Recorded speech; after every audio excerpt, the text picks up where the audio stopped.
The Cleveland Browns' decision to release Shedeur Sanders, as reported by Adam Schefter, isn't just a roster move, it's a seismic gamble that could define the franchise's future. On August 31st, 2025, with the NFL's roster cut deadline looming, the Browns plan to waive their 5th-round rookie quarterback, only to re-sign him to the practice squad.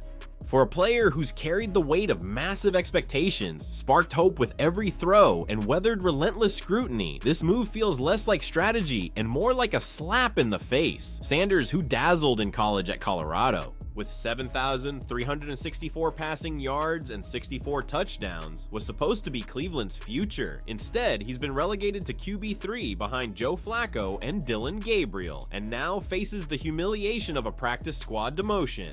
But the story doesn't end here. It's a powder keg waiting to explode, with fans, teammates, and the NFL watching closely to see if the Browns just buried their savior or handed him to a rival. The timing couldn't be more brutal, just hours. Before Schefter's bombshell, Sanders took the field against the Rams in a preseason clash that was supposed to be his proving ground. He wasn't perfect, nerves showed early, his footwork tight under pressure, but he refused to fold. Facing a relentless Rams pass rush, Sanders settled in, delivering a jaw-dropping dart downfield, threading it through 2 defenders for a gain that had the Browns' sideline roaring. It wasn't just a completion, it was a glimpse of the poise and fire that made fans believe he could be the answer to Cleveland's quarterback woes.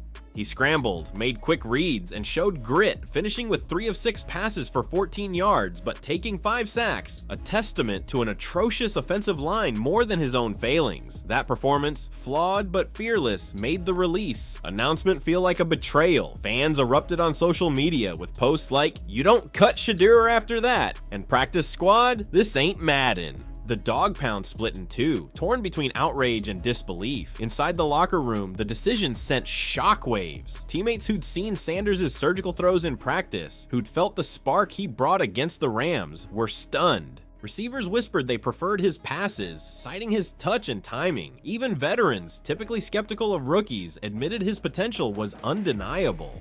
Yet, head coach Kevin Stefanski's poker face and vague best interest of the team comments did little to quell the tension. The move reeks of roster politics, possibly a hedge to protect Flacco's starting role or shield Gabriel from Sanders' growing shadow. But it's a risky play. Releasing Sanders means he hits the waiver wire, where any of the NFL's 31 other teams can claim him. A quarterback-hungry franchise like the Raiders, Falcons, or Cowboys could snatch him up, turning Cleveland's calculated stash into a catastrophic loss. If Sanders thrives elsewhere, this decision will haunt the Browns for decades, joining their long list of quarterback regrets. The broader context only amplifies the stakes. Cleveland's quarterback room is a mess. Flacco, a 40-year-old bridge, Gabriel, a 5'11 project, and Bailey Zapp, a practice squad afterthought. General Manager Andrew Berry's bold draft strategy, taking Gabriel in the 3rd round and Sanders in the 5th, was meant to spark competition, not chaos. Yet Stefanski's choice to prioritize Flacco and Gabriel, coupled with trading Kenny Pickett to the Raiders, suggests a lack of faith in Sanders' immediate potential. National media pounced, with Colin Cowherd calling it proof the league never believed in Sanders, while others like Ryan Clark argue it's a short-sighted move that ignores his long-term upside. The Browns' 3-14 record last season and Deshaun Watson's Achilles injury, leaving him sidelined for 2025, make this gamble even riskier. Cleveland needs a spark, and Sanders' Rams performance, despite its flaws, showed he could provide it. The plan to stash Sanders on the practice squad assumes no team will claim him, a bet that seems reckless given his pedigree and flashes of brilliance. As Tony Grossi noted, everyone had a chance to take him in the draft, but the NFL's waiver wire is a different beast. Scouts saw Sanders' composure under pressure, his ability to deliver in clutch moments.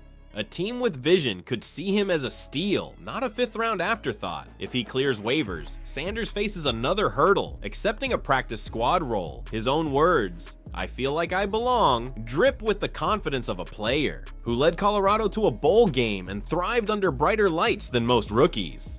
Burying him on the practice squad could crush his spirit or fuel his fire, but either way, it's a gamble on his resilience. The fallout is already fracturing Cleveland. Fans are chanting Sanders' name, demanding he start over Flacco. The locker Room, sensing his talent, grows restless with every stalled drive from the veterans. Stefanski's job hangs by a thread. Sidelining Sanders risks alienating a fan base desperate for hope, while rushing him could expose his inexperience. The Browns are at a crossroads: cling to Flacco's safety or embrace Sanders' audacity. If they lose him to another team, it's not just a roster misstep, it's a franchise-defining blunder. The sports world buzzes with other dramas: Raha, Jackson's MMA scandal, Canelo Crawford boxing hype, UFC title fights. But in Cleveland, Sanders' release is the story. Will he rise from the practice squad, or will another team steal Cleveland's future? Drop your thoughts in the comments.